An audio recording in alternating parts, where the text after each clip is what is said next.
مشايخنا وربنا وقدوتنا المؤمن المزيد بإسلام الشيخ يزيد على الجامع المولى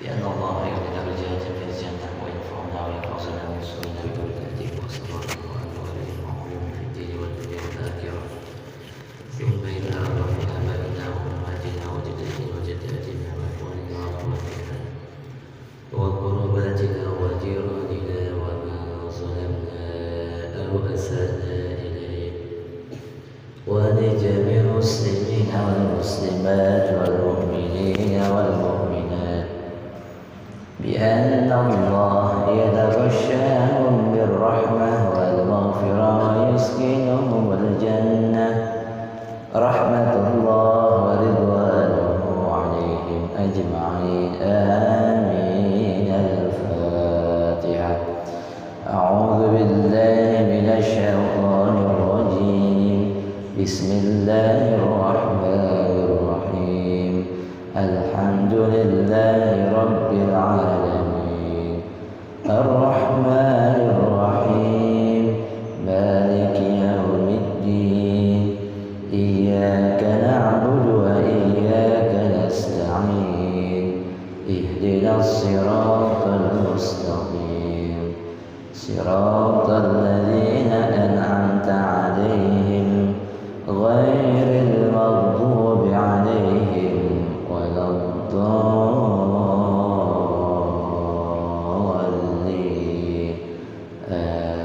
آمين. يا رب بالمصطفى بلغ مقاصدنا واغفر لنا ما مضى يا واسع الكرم.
الحمد لله الذي فضل بني آدم بالعلم والعمل على جميع العالم.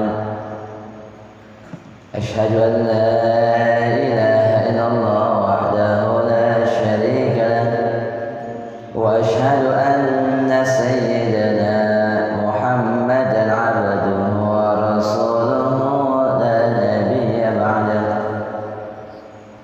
اللهم صل وسلم وبارك على سيدنا ونبينا وحبيبنا وشفيعنا ومولانا محمد صلى الله عليه وسلم وعلى آله وأصحابه أجمعين. فقال الله تعالى في القرآن الكريم: أعوذ بالله من الشيطان الرجيم، بسم الله الرحمن الرحيم. يرفع الله الذين آمنوا منكم والذين أوتوا العلم درجات. وقال رسول الله صلى الله عليه وسلم: من سلك طريقا يلتمس فيه علما سهل الله له طريقا إلى الجنة. Al-Mukarramun wal-Muhtaramun, para guru, para mu'alimin, para sesepuh, para orang tua, ketua DKM Masjid Ar-Ridwan, Al-Mukarram, Ustaz Haji Sanusi MPD, para pengurus DKM lainnya, para orang tua, para asatidzah, para kaum bapak, kaum ibu, dan seluruh jamaah yang salat subuh dilanjut dengan pengajian Ahad subuh. Mudah-mudahan kita semua yang hadir di tempat ini maupun yang mendengarkan mendapat limpahan dan cucuran rahmat, maghfirah, inayah, ridho serta keberkahan dari Allah Subhanahu wa taala. Amin ya rabbal alamin. Alhamdulillah wa syukurillah, kita bersyukur kepada Allah atas izin Allah kita bisa hadir di tempat ini, bertemu kembali dan sudah berada di pertengahan bulan Safar. Berarti bulan depan masuk bulan Rabiul Awal. Di sana ada peringatan Maulidnya Nabi Muhammad SAW, ada mengenang lahirnya Nabi kita Nabi Muhammad SAW, dan di situ pula di tanggal 10 Rabiul Awal itulah hari atau tanggal wafatnya guru kita Al-Mafruḍ Abuya Al-Walid Asy-Syaikh Haji Nurul Anwar, yang berarti sebentar lagi akan genap 33 tahun dari wafatnya. Artinya nggak terasa guru kita sudah meninggalkan kita 3 tahun. Sehingga para jemaah sekalian, doa kita kepada mereka guru-guru kita yang telah mendahului kita, orang-orang tua kita, saudara-saudara kita, mudah-mudahan mereka semua diangkat dan dimuliakan derajatnya di sisi Allah Subhanahu wa taala, serta Allah jadikan kubur mereka raudhah min riyadhil jannah, serta guru-guru kita, orang-orang tua kita, saudara-saudara kita, dan termasuk kita sekeluarga bersama anak-anak kita. Mudah-mudahan senantiasa diberikan sehat wal afiat, Allah panjangkan usia kita fi taatillah wa taatir Rasul.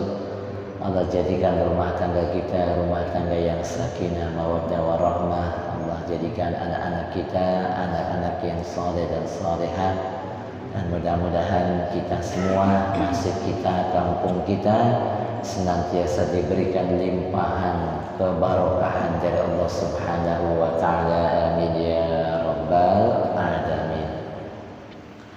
Bismillahirrahmanirrahim. Qala al-musannif rahimahullah taala wa nafa'ana bihi wa bi 'ulumihi fid daril amin. Qala Allah taala fil Qur'anil Karim, a'udzu billahi minasy syaithanir rajim. Bismillahirrahmanirrahim.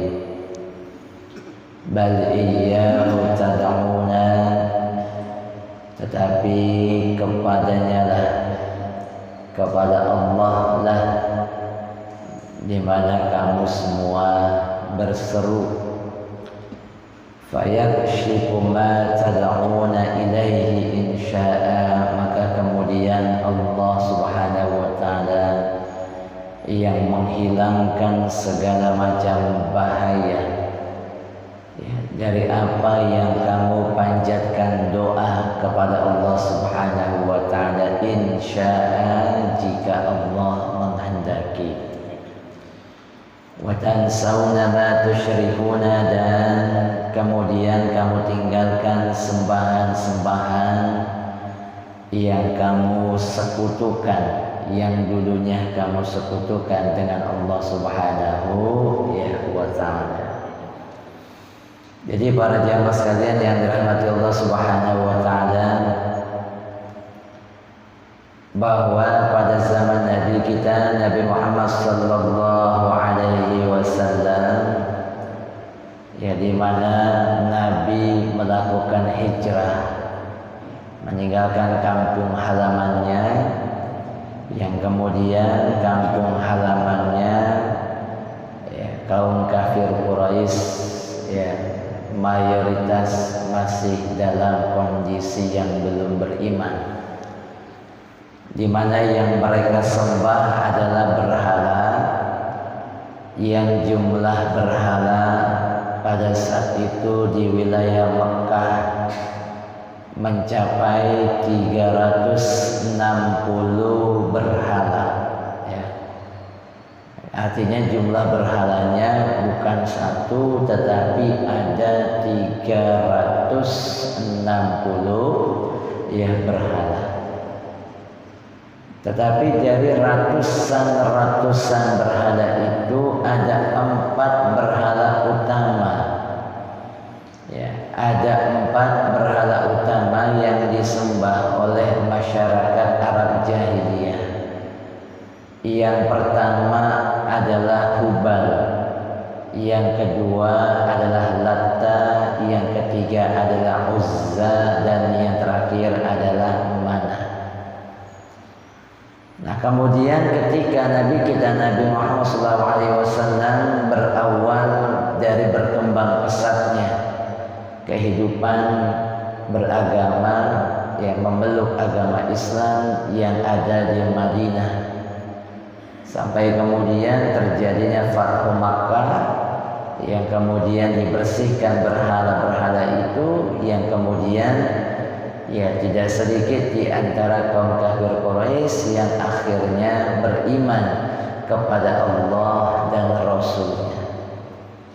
Saat itulah kemudian kaum musyrikin yang beriman akhirnya mereka berdoa kepada Allah Subhanahu wa taala. Yang salah satu dengan sebab doa itulah kemudian Allah hilangkan segala macam bahaya, kemudaratan, ya, termasuk juga azab dari Allah Subhanahu wa taala, ya. Dari sini para jamaah sekalian, ya, secara umum ayat ini mengingatkan kepada kita atau menjelaskan kepada kita bahwa pentingnya doa, ya. Kekuatan doa luar biasa, sehingga dijelaskan di dalam hadis Rasulullah SAW, ad-du'a'u silahul mu'minin. Ya, doa itu adalah senjatanya orang-orang yang beriman. Wa ya tiang agama.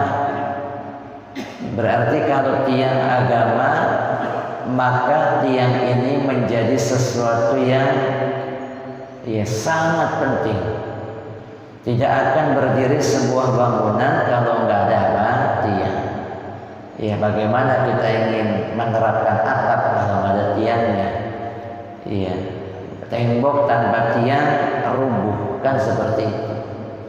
Artinya amalan-amalan yang lain kalau tanpa ada tiang maka akan rapuh, akan apa? Akan rapuh. Wa nurus samawati wal ardh, dan begitu juga cahaya langit dan bumi. Dalam hadis lain ya disebutkan innallaha ta'ala yuhibbu al-mulhin fi du'a. Sesungguhnya Allah Subhanahu wa taala mencintai orang-orang yang serius ya dalam apa? Ya dalam berdoa.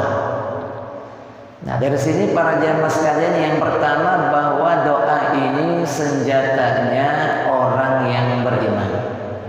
Ya, senjata.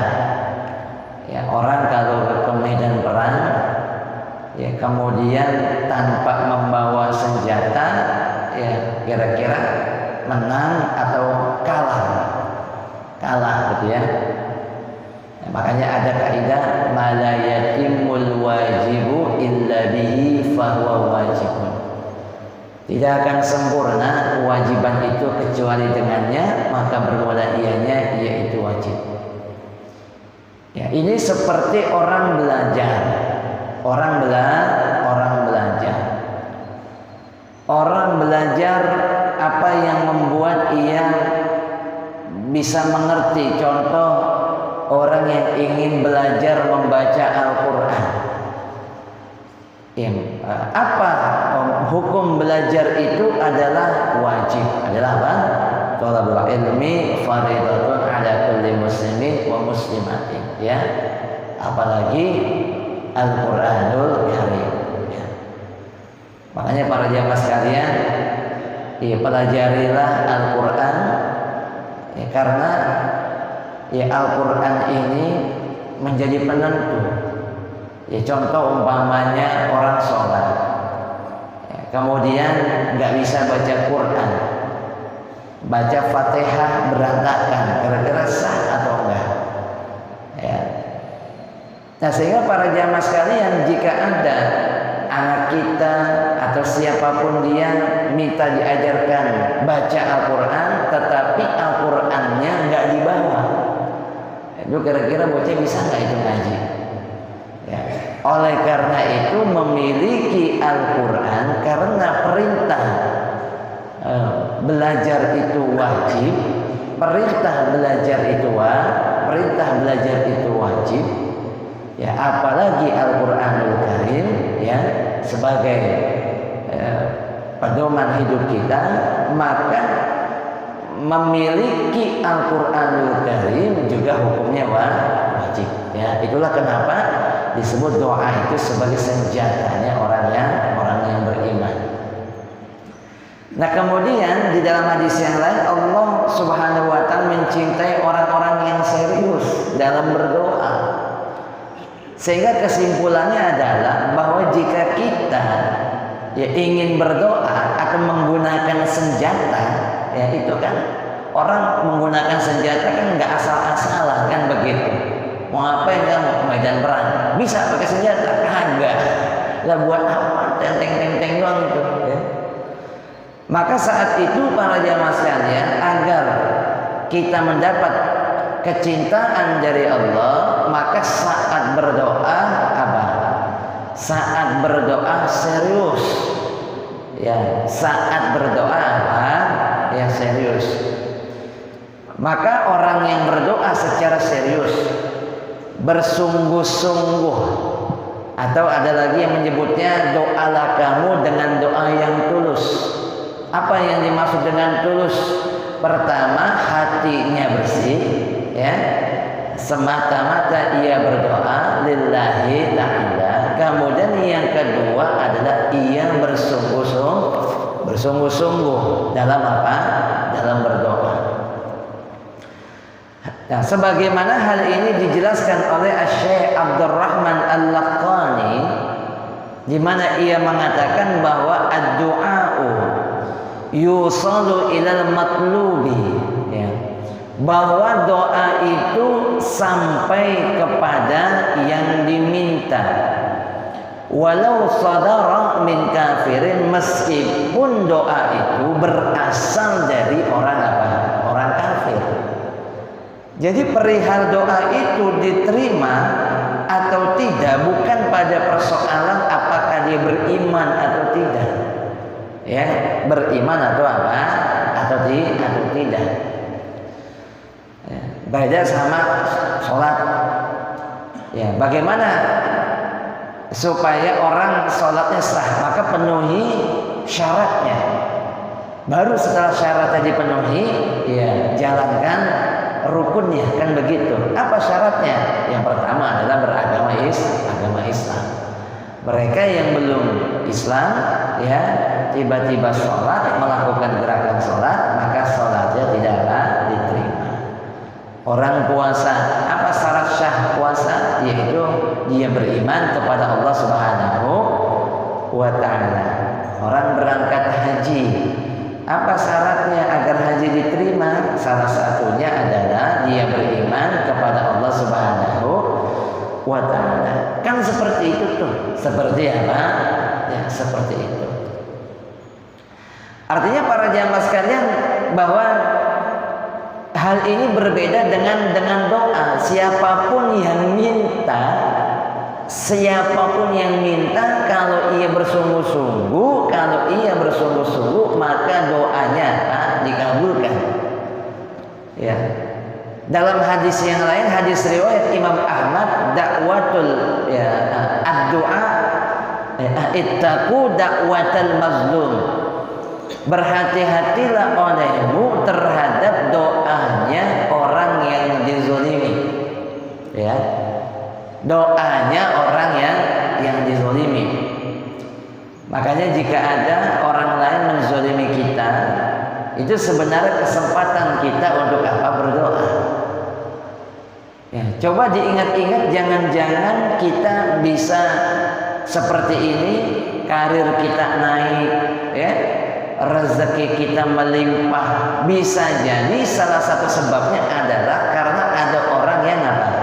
Orang yang menzalimi kita, ya, kemudian kita berdoa, akhirnya doa kita dikabulkan. Nah, makanya para jamaah sekalian, bagi orang yang dizalimi, ya, ada tiga hak bagi orang yang dizalimi.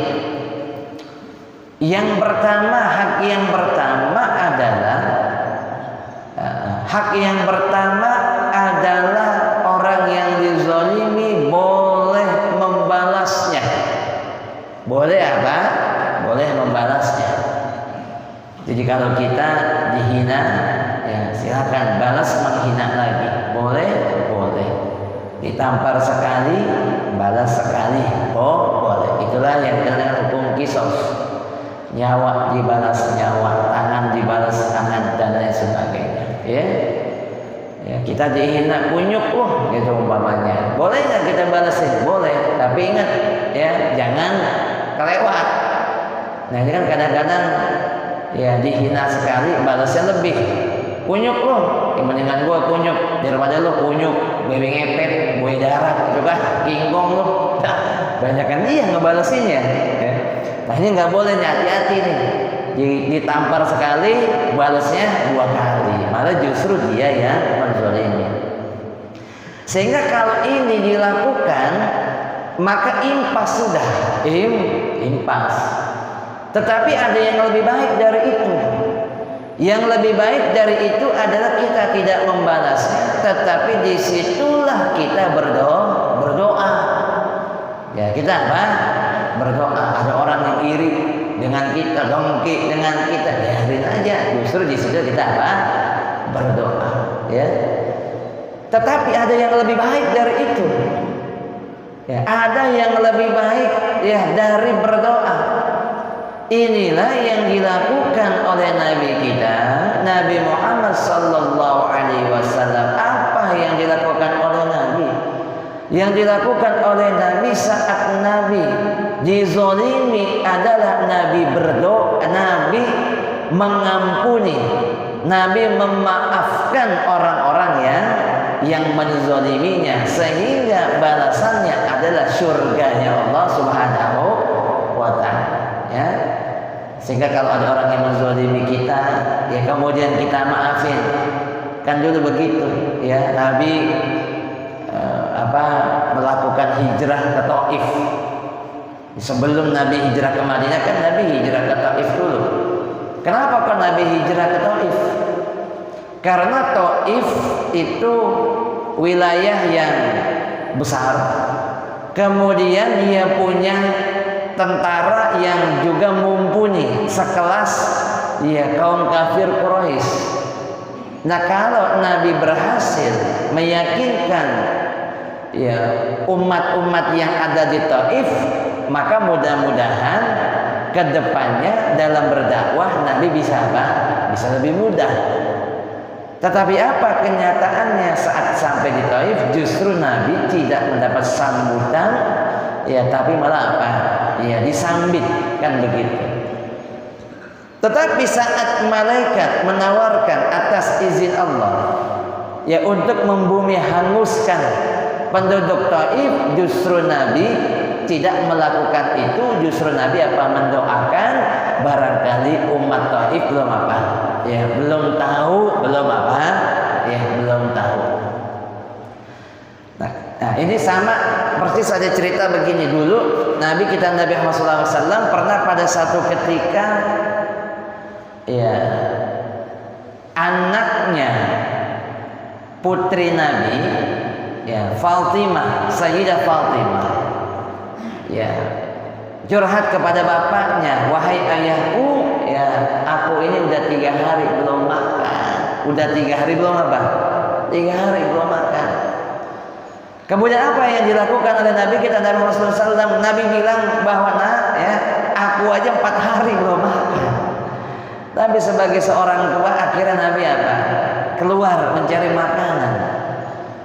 Kemudian Nabi tanya-tanya, ada nggak orang yang mau ngasih kerjaan agar Nabi bisa mendapatkan makanan. Bertemulah Nabi dengan salah seorang warga Arab Badui. Bertemu Nabi, kemudian Nabi bertanya, apakah ada pekerjaan untukku? Ada. Kata orang Arab Badui. Kata orang Arab Badui, ada pekerjaan untuk menimba air di dalam sumur. Setiap tarikan ember, aku akan hadiahkan 3 butir kurma. 3 butir kurma. Nabi setuju. Ditarik ke ember satu persatu terus sampai kemudian tarikan yang ke-9. Sampai kemudian tarikan ke yang 9, apa yang terjadi? Talinya putus. Talinya putus. Otomatis embernya jatuh lagi. Itu kemudian orang Arab Badui marah. Kemudian kurma yang menjadi hak Nabi dibuang ke dalam ke dalam sumur, ditinggal begitu saja Nabi kita Muhammad SAW. Apa yang dilakukan oleh Nabi? Kemudian Nabi turun ke dalam sumur, diambil ember itu, diikat kembali sampai kuat. Korma yang sudah jatuh dikumpulin lagi sama Nabi. Buat apa? Buat Nabi bawa pulang, buat Nabi kasih putrinya atau keluarganya yang belum pada makan. Nah, kemudian tidak lama kemudian ada yang mengetahui, ditegur ini orang Arab Badui. Kamu tahu nggak tadi kamu berhadapan dengan siapa? Siapa yang kamu suruh itu? Saya nggak tahu. Dia adalah Nabi kita Nabi Muhammad Sallallahu Alaihi Wasallam. Orang Arab Badui kaget. Orang Arab Badui kaget. Kemudian penyesalan. Untuk sebagai bentuk kesalahan yang dia lakukan, taubat yang dia lakukan, ya. Saking bersalahnya apa yang terjadi, tangannya dipotong. Tangannya apa? Tangannya dipotong. Sampai akhirnya dia jatuh ke tanah, kemudian ada orang lain yang menjumpai, ya, kemudian diselamatkan, disiram tangannya menggunakan air panas supaya darahnya tidak mengalir. Apa yang kamu lakukan? Ya, kenapa engkau potong tanganmu sendiri? Ini nih, gara-gara tangan ini nih. Ya, tadi sebelumnya ada cerita yang terputus. Jadi bukan hanya ditinggal, tetapi Nabi ditampar. Jadi udah kormanya dibuang, Nabi ditampar, itulah kemudian tangan yang nampar ini apa? Dipotong. Ya. Jadi sebab tangan inilah telah menampar, ya, Nabi Muhammad SAW. Ya, kemudian tangannya apa? Tangannya dipotong. Ya. Ya, Masya Allah gitu ya. Artinya Nabi kita Muhammad SAW dia tidak marah, tetapi justru apa yang terjadi, ya, justru mendapatkan apa? Simpati yang luar biasa. Wa in kana kafiran, berhati-hatilah olehmu kepada doanya orang yang dizalimi, meskipun doa itu berasal dari orang kafir. Orang yang dizalimi adalah orang apa? Orang kafir. Hati-hati tuh. Hati-hati. Nah, sekarang para jamaah sekalian, sehingga dalam kesimpulannya adalah kalaulah doa orang kafir aja diterima, apalagi kita, ya. Bahkan ada yang jauh lebih dahsyat lagi. Apa lebih dahsyat lagi? Iblis doanya diterima. Masa? Nah, ini kan dalam kisahnya saat makhluk-makhluk Allah belum ada di bumi, mereka masih ada apa? Di surga. Kemudian kan sebelumnya udah diciptain tuh malaikat, ya, iblis, yang kemudian akhirnya diciptakanlah manusia. Ya, yaitu Nabi Allah Nabi Adam alaihissalam. Itu kan Nabi Adam apa? Diciptakan. Nah, Nabi Adam alaihissalam ya diciptakan, wa 'allama Adam al-asma'a kullaha. Ya. Nah, kemudian Allah ajarin tuh nama-nama semuanya, diajarkan kepada Nabi Adam alaihissalam, yang dengan sebab itulah kemudian Nabi Adam menjadi apa?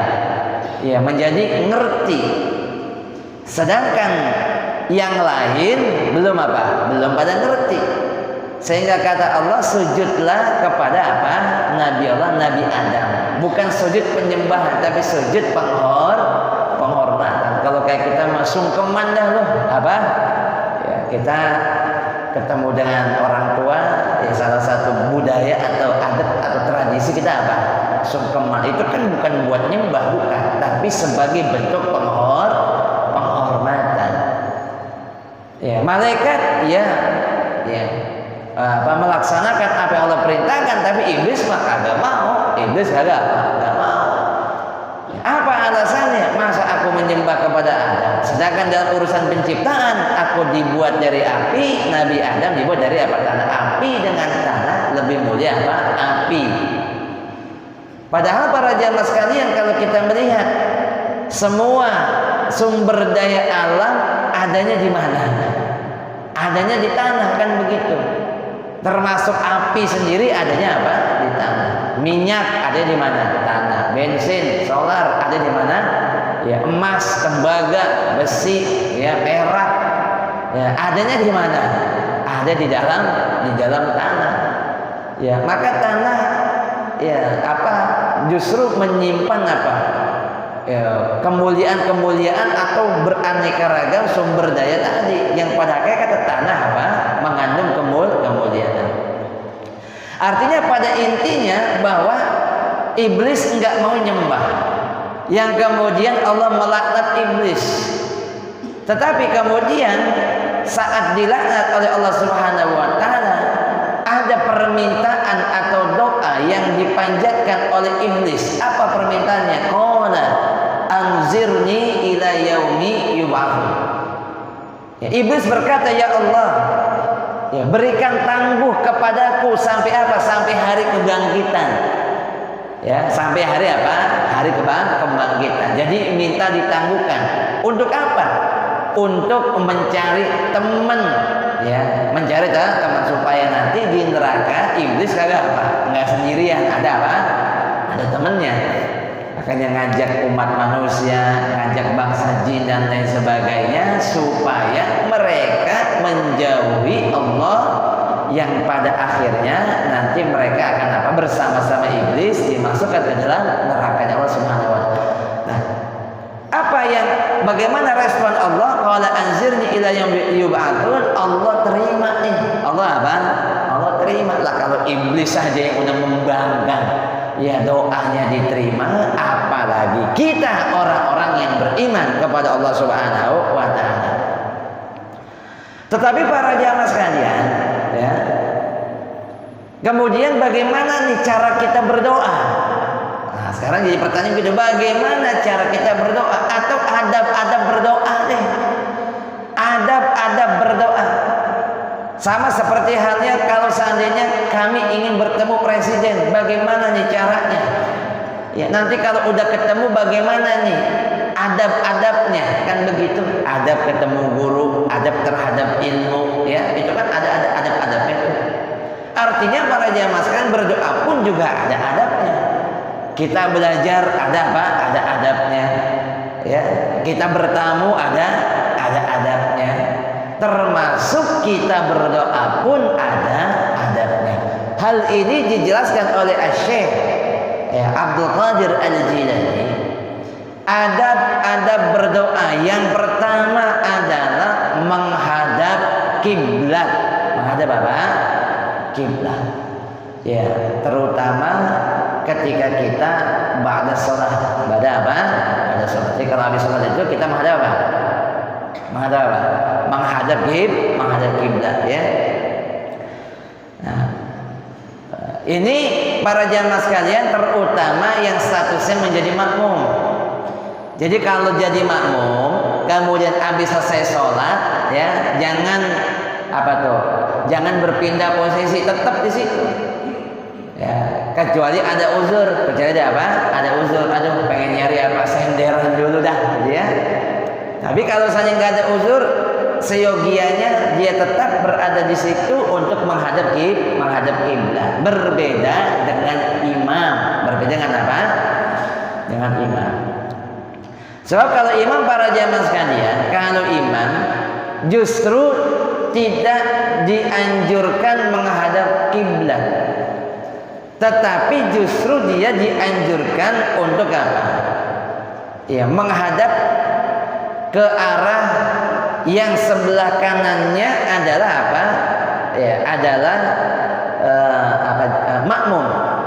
Jadi menghadap, kalau di kita berarti menghadap ke mana nih? Menghadap ke utara, ya, menghadap ke utara, ya. Tetapi di situ sebenarnya bukan menghadap utara, tetapi menjadikan makmum sebelah kananmu. Sebelah apa? Kanannya imam. Kalau di Indonesia menghadap utara. Nanti tergantung negaranya. Kalau negaranya ada di mana, bisa jadi kagak menghadap apa? Menghadap utara, kan tergantung negara, gitu ya. Nah, kalau di kita karena kiblat tidak adanya di barat, maka ya kita imam menghadapnya ke utara dengan menjadikan tangan pundak kanan ini menghadap kemana? Ke ya arah jamaah. Nah, jadi seperti itu. Kemudian tapi para jamaah sekalian, ada nanti di mana imam itu tidak bergeser. Ya, justru tidak dianjurkan untuk bergeser.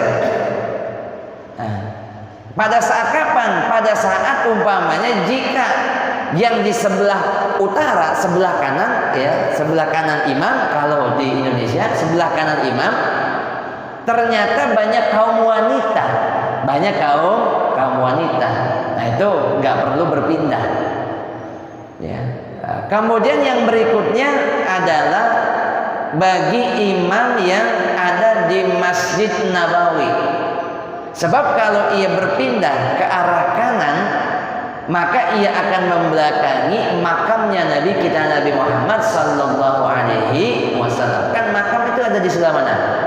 Ya kalau kita salat di Masjid Nabawi, ya salat Masjid Nabawi, kita menghadap kiblat, maka posisi makam itu ada di sebelah kiri. Kalau imamnya menghadap sebelah kanan, berarti makam Nabi akan apa? Di belakangnya. Jadi kalau imam di sini, makam Nabi ada di sebelah situ. Berarti kalau kita menghadap ke sana, imamnya, makam Nabi apa? Di belakangnya. Saat itu tidak dianjurkan untuk membelakangi makam Nabi. Boleh ia langsung menghadap ke arah makmum, atau ia tetap menghadap ke arah apa? Ke arah kiblat. Kenapa kok para jamaah sekalian dianjurkan kita untuk berpindah posisi? Yang pertama, dulu pada zaman Nabi, supaya orang tahu kalau jamaahnya udah selesai. Sebab kalau imam tidak bergerak, kemudian ada makmum yang menyangkanya imam ini masih apa? Masih sholat. Kemudian makmum ya bermakmum, padahal imamnya sudah apa? Pelaksana sholat jamaah sudah selesai, maka tidak sah. Kenapa? Karena tidak sah bermakmum kepada orang yang tidak sholat. Orang udah selesai sholat, masa dia makmum? Kan begitu. Kalau imam bergeser, berpindah posisi, ya maka pertanda sholat jamaah udah apa? Selesai. Kemudian yang kedua, ya, agar supaya imam tahu kondisi jamaah. Lah kalau imam lagi menghadap kiblat aja, kagak taunya makmumnya udah bubar. Imam kagak apa? Imam kagak tahu, ditinggal jamaah. Tetapi para jamaah sekalian, sebaiknya ketika selesai sholat, bagi imam, apalagi sholat maghrib ya, sholat subuh, ada zikir-zikir yang memang justru dianjurkan untuk menghadap kiblat, di mana imam bahkan termasuk jamaah tidak menggerakkan posisi sholatnya, tidak menggerakkan posisi apa? Sholatnya. Ketika selesai sholat itu kan kita apa? Dilanjut dengan zikir, baca istighfar, baca la ilaha illallah wahdahu la syarikalah, baca Allahumma ajirna minan nar. Ya, baca itu dulu tuh. Ya, baru setelah itu dibaca, ya kemudian barulah berpindah posisi. Ya, berpindah apa? Berpindah posisi. Tapi kalau langsung bagaimana? Ya nggak berdosa, nggak apa-apa. Tapi baiknya seperti itu. Jadi yang pertama adalah menghadap kiblat. Kemudian yang kedua, saat kita ingin berdoa, angkatlah tanganmu. Angkat apa? Angkatlah kedua tanganmu. Angkat kedua tangan. Ada 4 cara mengangkat tangan. Pertama, jadikanlah telapak tanganmu menghadap ke arah kiblat. Telapak tangan mana? Ya, ke arah kiblat, telapak tangan. Kemudian yang kedua, ya, jadikanlah telapak tanganmu menghadap ke arah muka, seperti ini, ya. Nah, kemudian yang ketiga, ini banyak yang dilakukan oleh para habaib, ya, di antaranya Al-Habib Umar bin Hafiz kalau berdoa dia dengan membuka tangan begini. Bismillahirrahmanirrahim, begini tuh tangannya, ya, nggak dikincepin, tangannya apa? Dibuka. Ini ya perhatikan dah Habib Umar ini kalau doa begini nih, ya, kalau doa apa? Begini. Kemudian yang keempat adalah doa khusus tolak bala. Ketika saat doa tolak bala, ya posisi telapak tangan ditebalikan berada di ke bawah. Ya dafi'a bala ya Allah, ya dafi'a bala ya Rahman, ya dafi'a bala ya Rahim. Doa tolak bala justru apa? Ya ditebalikin. Itu begitu, ya. Jadi itu yang kedua apa? Mengangkat kedua tangan. Kemudian yang ketiga, kemudian kita memuji Allah Subhanahu wa taala, mengucapkan alhamdulillah atau pujian-pujian kepada Allah. Kemudian yang berikutnya kita menyanjungkan salawat kepada Nabi kita Nabi Muhammad sallallahu alaihi wasallam. Allahumma shalli ala sayyidina Muhammad wa ala ali sayyidina Muhammad. Bismillahirrahmanirrahim. Alhamdulillahirabbil alamin. Allahumma shalli ala sayyidina Muhammad wa ala ali sayyidina Muhammad. Nah, minimal kayak gitu tuh. ya. Kalau mau sholat yang sempurna boleh, sholat yang lain juga boleh, ya. Kemudian yang berikutnya memohon hajat, memohon apa? Hajat. Baru tuh habis muji Allah, ya, membaca salawat, baru deh hajat kita apa? Mau minta panjang umur boleh, ya.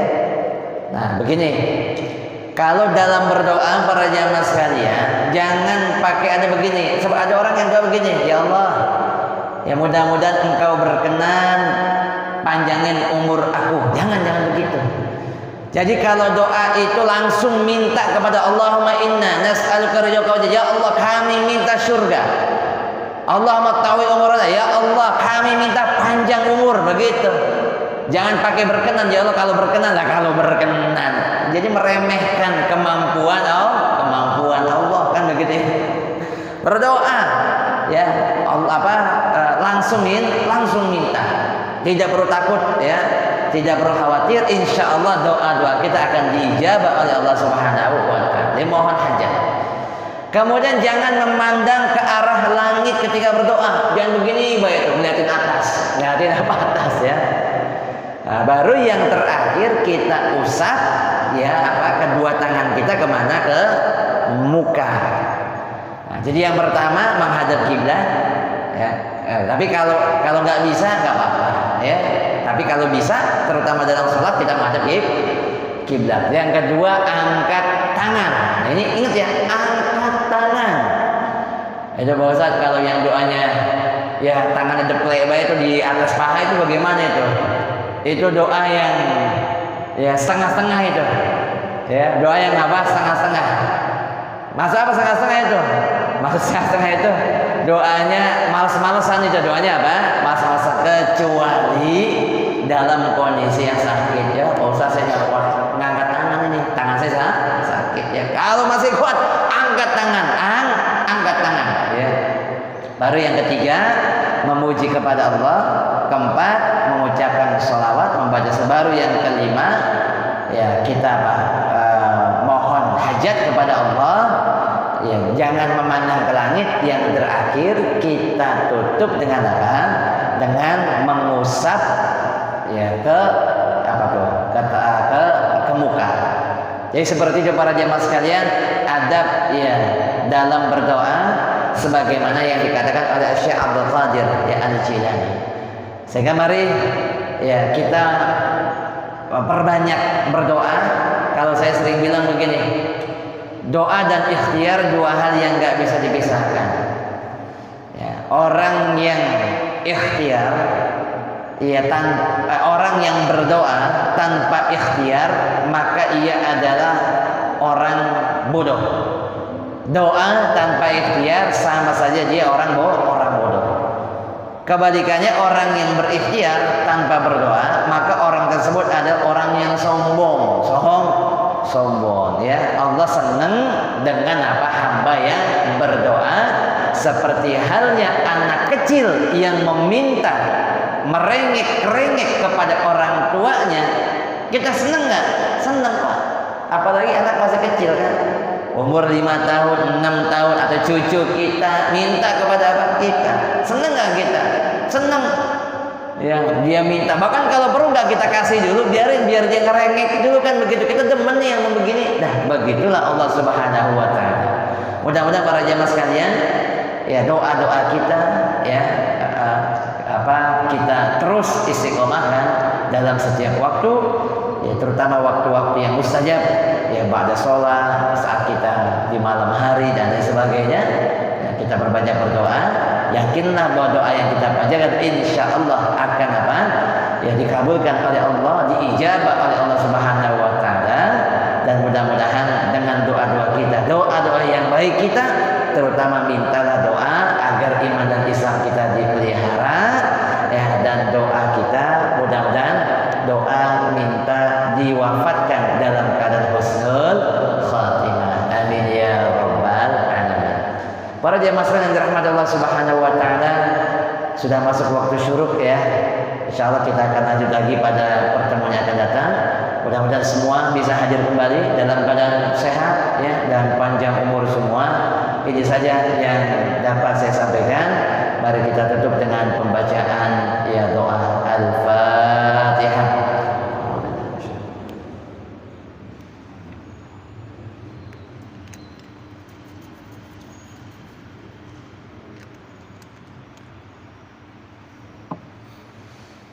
إلهي الكريم أنت الكريم اللهم صل وسلم على سيدنا محمد في الأولين والآخرين وسلم ورد وتبارك وعلى ساداتنا وصحبه سيدنا رسول الله أجمعين. بسم الله الرحمن الرحيم الحمد لله رب العالمين اللهم صل على سيدنا محمد وعلى آل سيدنا محمد اللهم اغفر لنا ذنوبنا ولوالدينا وارحمهم كما ربونا صغارا ولجميع المسلمين والمسلمات والمؤمنين والمؤمنات الأحياء منهم والأموات. اللهم اجعلنا وأولادنا وذريتنا وتلاميذنا وجماعتنا من أهل علم الخير ولا تجعل وإياهم من أهل الشر والضير. اللهم إنا نسألك علما نافعا اللهم إنا نعوذ بك من علم لا ينفع اللهم إنا نسألك رضاك والجنة ونعوذ بك من سخطك والنار. اللهم أعنا على ذكرك وشكرك وحسن عبادتك. اللهم إنا نسألك حسن الخاتمة. ربنا هب لنا من أزواجنا وذرياتنا قرة أعين واجعلنا للمتقين إماما. ربنا إنك جامع الناس ليوم لا ريب فيه إن الله لا يخلف الميعاد. ربنا آتنا في الدنيا حسنة وفي الآخرة حسنة